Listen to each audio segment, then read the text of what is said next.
Great evening to ya. It's your girl Key. How does it find you? Welcome to this night's live where I will be talking all things compliments.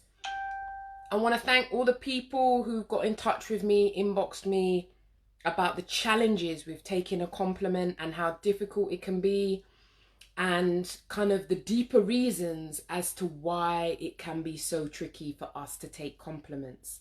It's deep, and it gets deep. Let's not pretend, let's not pretend that everything is superficial in life. Hello, good evening, it's your girl Key. There's deep reasons behind the fact that we may struggle to take compliments. And if this resonates with you, if this speaks to you, if you're a little bit baffled, let me get my gold chain inside there, my bling bling, let me see your ice in the ring. I think if you're a bit baffled about why you don't take compliments, I'm going to tell you something. You need to learn how to take compliments, because the reality is it's one of those indicators that when we reject compliments, for some people, for some manipulative people, let's put it like that, for some of us ladies who've been in abusive one-way relationships, when we refuse to take compliments or we bat them away, what happens is it can be an indicator to somebody else that we may have self-esteem issues, that we may not really rate ourselves. And if you've ever dated someone who's a narcissist before, your girl Key is always for the empaths, then it's really important we learn to do that, because one of the ways that abusive relationships takes place is because in the great days, the good days that we keep trying to relive or we hold on for because it was so great in the beginning, the fact is what you got was the hard sell. And once the hard sell worked, what you got after that was the sawdust. So what I would say to you is if what I'm saying actually speaks to you, one of the reasons why taking a compliment, if you actually struggle with taking a compliment, if you find it difficult, one of the reasons why it's so important for us to learn to be able to take compliments is because when we don't take compliments, it lets other people know that we are not confident in that area. And for some of us who's been in abusive relationships, it may mean, and this is the art of seduction. Shah Pink, good evening. Great to see you on board. One of the reasons why is because what happens is sometimes they then boost us, because we're like, oh my God, that person really believes in me and he just boosted my confidence, for example, is something that happens when we can't take compliments, which means for some manipulative people that target women who are vulnerable, what happens is they start to compliment us. Oh yes, ladies, they start to big us up. And then what happens is we feel wonderful and great because of all the compliments and how they've assisted us. But the next time you put on your hoop earrings, you know what's going to happen when you put on your hoop earrings? He's going to be like, I don't like those on you. And now, because we've given him the power, we let him, that person, validate us. What happens is we start to take the earrings off. And this is just one of the small ways that our confidence is eroded. It's eroded because we've externalized it. We wanted Derek to compliment us. He boosted us up. And then what happens is they slowly tear us down. And this is one of the small reasons why I was explaining this to my assistant recently about how not being able to take a compliment can actually lead into abusive relationships. It's because it's these small minutiae interactions that can let somebody else know, especially manipulative, conniving people, that there might be a confidence issue. And so what they do is they start to test that out. And one of the ways, and I know this is from my personal situation, that an abusive relationship took root, was because he used to always put me on a pedestal. He used to always compliment me, and I'd be like shrinking away, like, oh my God, really? You find me attractive? I'm like, oh my gosh, I'm so fat, I'm so ugly. How could you find me attractive? Yeah. And then what happens is that person would boost me up. And so I became dependent on an external source for my validation. Yes, Sharp Pink, I'm going to get to your questions. If you've got any questions about why you can't take a compliment, ask me right now and I'll be happy to tell you why. So it was all externalized. And then when he was ready, when he changed, when we got out of the honeymoon phase, that's when the put downs would begin. And because I valued his opinion so dearly, it was his put downs that I then began to believe. I just believed because he had my best interests at heart, right? Because he loved me. Well, actually, this is just a part of the seduction process. And if you have ever been in a relationship with a narcissist or someone who has narcissistic traits, then I think it's very difficult, and I think you need to understand that you need professional help because it's an onslaught of mind games. And I know I'm talking about, tonight's topic is about taking compliments, but the reason why I'm giving so much detail on this minutiae characteristic or experience where we can't take compliments is some people will target you for that, and it's one of the ways that a seduction process takes place. You know what I'm talking about, ladies. If you know what I'm talking about, give your girl Key a heart, give me a like, give your friend a share, because a lot of us are suffering in the silence. And let me tell you why it's so difficult, because it's psychological games. It's psychological warfare. And this is why learning to take compliments is so fundamental for us. It's so fundamental for us. And at times, I remember I saw a professional because I struggled to take compliments. And one of the first things that we looked at was whether I was, my experience of being praised in my younger years. And for some of us, one of the reasons why we may struggle to take compliments is because we weren't praised as children. We didn't get that experience. If I was going to ask, first question I'm going to ask, what was your experience like of being praised as a kid? And for many of us who can't take a compliment, there is a direct relationship with that. Sharpink, good evening, Keeley. Yes, Sharpink. Is this where seeking validation from elsewhere kicks into play? Self-validation is the key, no pun intended. Well, yes, self-validation, it is exactly important. It is so important to be seeking validation is a part of the problem. So it means that we are validated externally. And when we are validated externally, this is how the next phase will be, that we end up people pleasing. So because these people value us and we want them to keep valuing us, we will then, and so in your efforts to please them, who will you displease? Did I hear somebody say you will displease yourself? Yes, you will displease yourself. And when you displease yourself, it's one of the ways that you become depressed. This is why on my course, Pain into Purpose, we specifically focus on how you become depressed. Your girl Key Taverner is very good at helping people see the small, seemingly insignificant choices you make that ultimately result in you becoming depressed, which is why I'm a massive fan of therapy over medication, and I'm unashamed about that. Medication definitely has its place, but we also need help understanding how we create the conditions that lead to our sadness. And what I'm really proud to say is that on my Pain into Purpose course, I help people to understand how we do it to ourselves.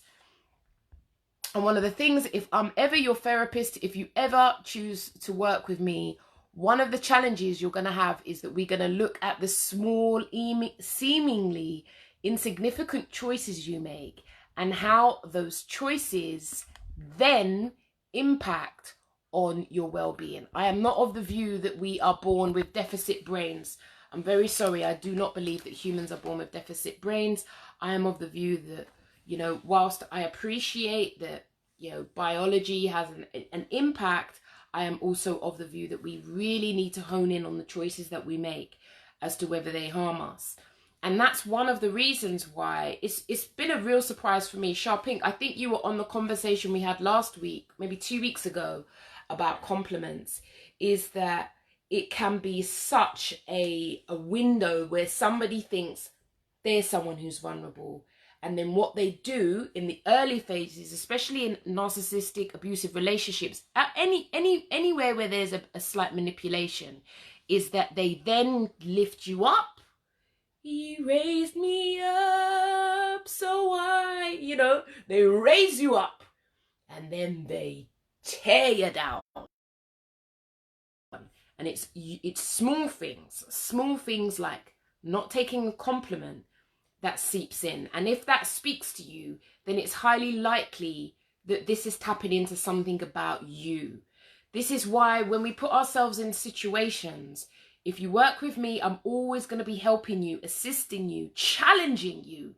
I'm not here to pretend that this is simple Simon stuff, because you want a better life for yourself, right?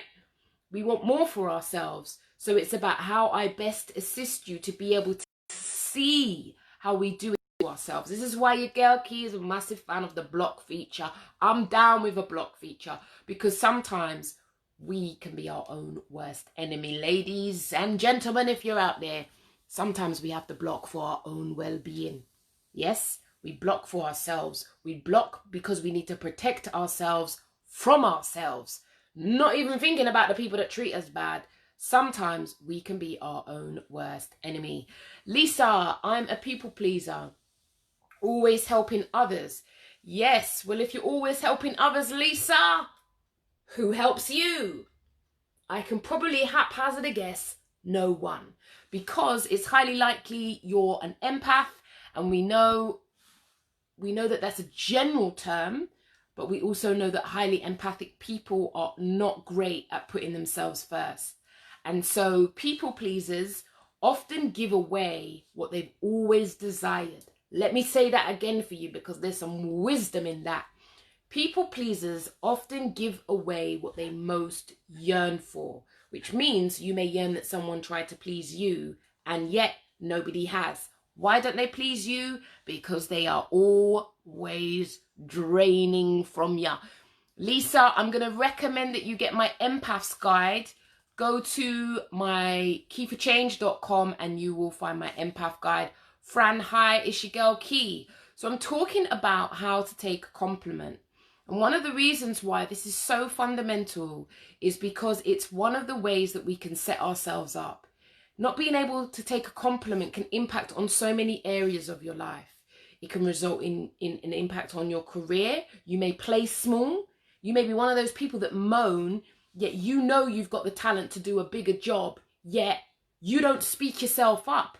And if I'm right, the people who are half as great know exactly how to speak themselves up, and they know who to spend time with in order to help them escalate up that ladder. So taking a compliment impacts on work, relationships, family dynamics. I could write a book on that one. So it's important that it's about baby steps. And one of the ways that we can do that is to do mirror work. That's where you look in the mirror and you compliment yourself. The only problem with that is if you loathe yourself, if you hate yourself, if you don't like the person who you are. If you don't like the person then I would definitely encourage you. I've pinned the link. Schedule a call with your girl Key. Let's have a conversation about what might be going on with you. Because if you loathe yourself, if you don't like the person who you are, if you hate you, then only thing that will happen is that your life will reflect that. So how you feel internally will be reflected externally. And if I was your therapist, we'd have to be doing a deep dive on that. We're going to deep dive to find the gold. Sharpink, Key, that block button is still in fruition. Thank you, sister. Yes, we need to block. We block for our own psychological well-being. I have to learn to be my own best friend, because no one is coming to rescue me.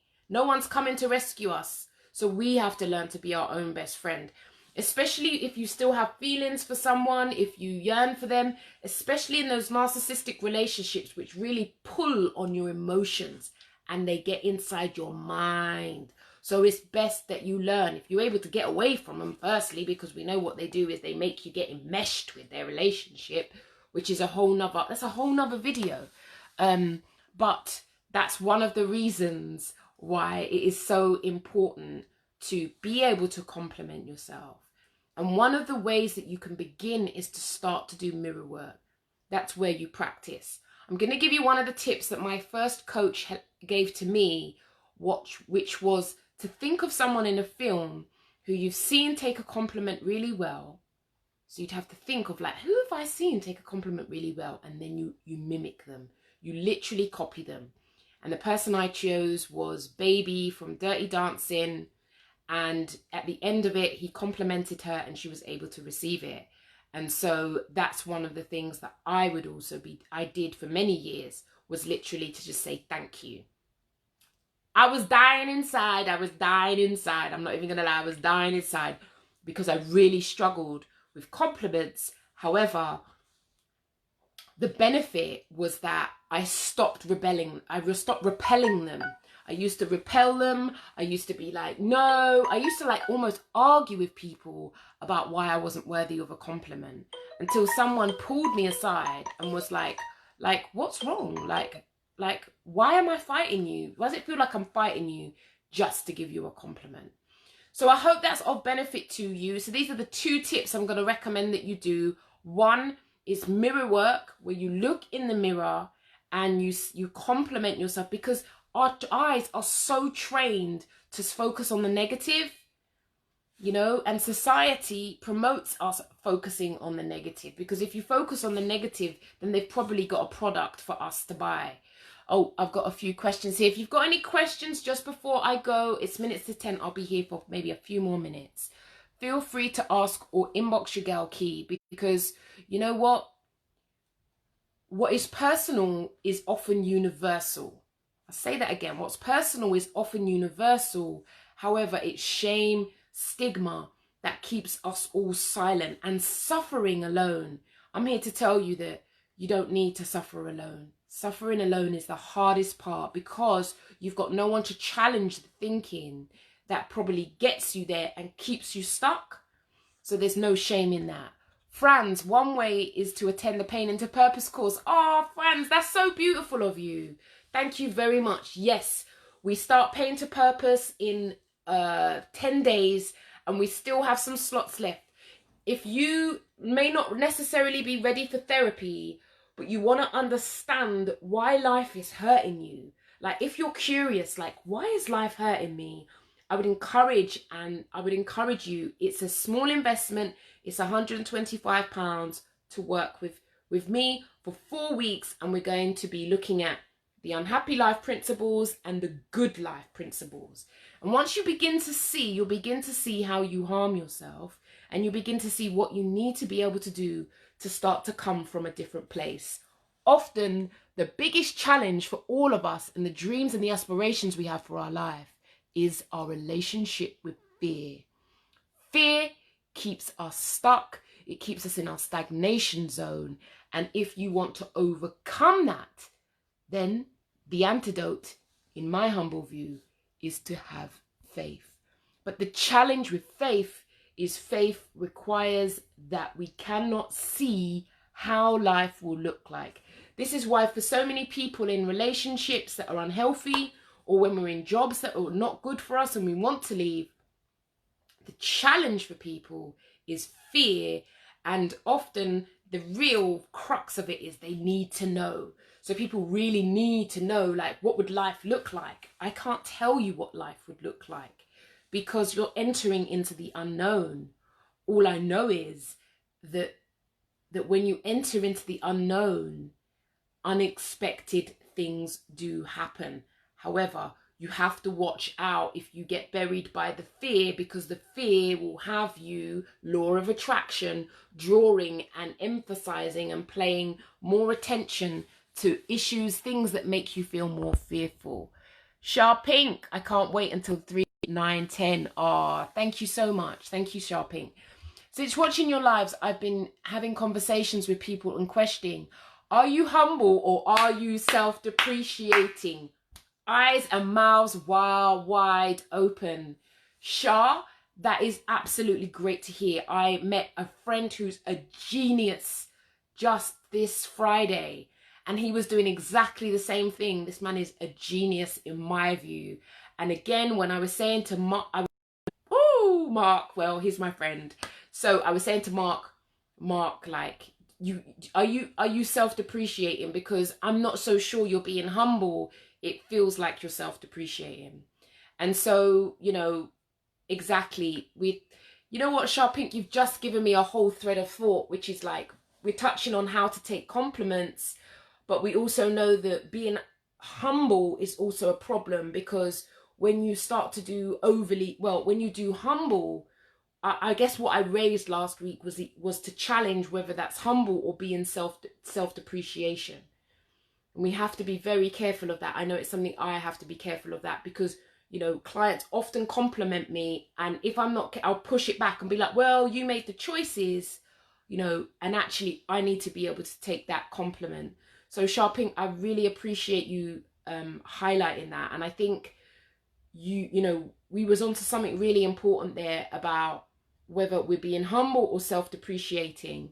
And what I worked out was, if you're self-depreciating, it's usually because we put someone on a pedestal, and it may result in us also, to some degree, it might sometimes mean we're idolizing people. So Shah, thank you for that. Most definitely appreciate that. Franz, learning about ourselves at a deeper level. Yes, paying into purpose is a space where you're going to get it. I believe I've created a course that synthesizes everything I know about human suffering and human healing. And in 4 weeks, I'll be able to show you clearly how you do it to yourselves, how we end up in depressing situations, and basically what we need to do to get ourselves up and out. And the key is always our relationship with fear. Your relationship with fear determines the quality of your life. And I know stepping out of your fear is far from easy. It ain't easy to just say, you know what, I'm going to do it. However, often for many of us, I've been there, the pain of our current situation is so excruciating that change becomes the only option. Now, if that speaks to you and what I'm saying resonates with you, please feel free to inbox me. If you are interested in the Pain to Purpose course, I have 2 spots left.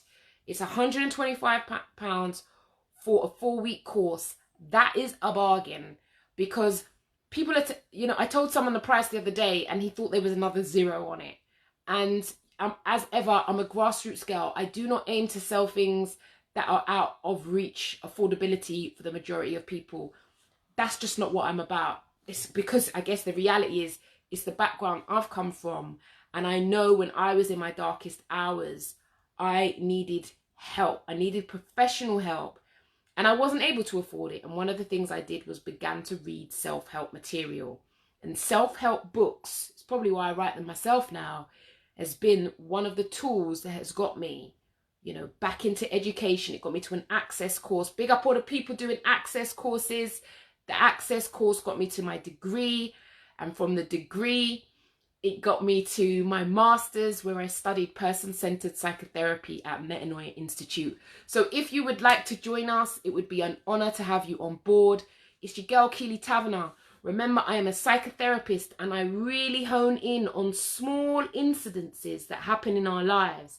And I can help you to understand how those incidences take us into places where we don't really want to be. Sometimes abusive, one-way relationships, or where you're undermined, or, and I've done it myself, is where we screw ourselves over and sell ourselves short. How do we do it? It's because often we don't talk ourselves up. And the people who often talk themselves up, who blow their own trumpet, often aren't half as great. But we have to watch them get the accolades. Why? Because we don't speak of ourselves in a high regard. So my encouragement to you, if you want to take one tip away, is try, and I know it will be painful. It was painful for me at first. Try and speak of yourself in a high regard. And if your situation is anything like mine, they'll probably say to you, who do you think you are? I was asked that once by someone who'd known me for many years, and he had an expectation I would stay in my little box. And when he saw that I was coming out of my box, he said, who do you think you are? And I had to tell him, I'm a child of God. And that soon stomped him. And finding ways to push back when people try to push you down is also helpful to your greatness and your well-being and your potential. We have to learn to be our own best friends. Remember, ain't nobody coming to save you. If what I says resonates with you, if you'd like to find out a little bit more, feel free to click the links and I'll gladly converse with you about how to help you move on and up with your life. It's your girl Key. It's after 10. I think it's time I went home.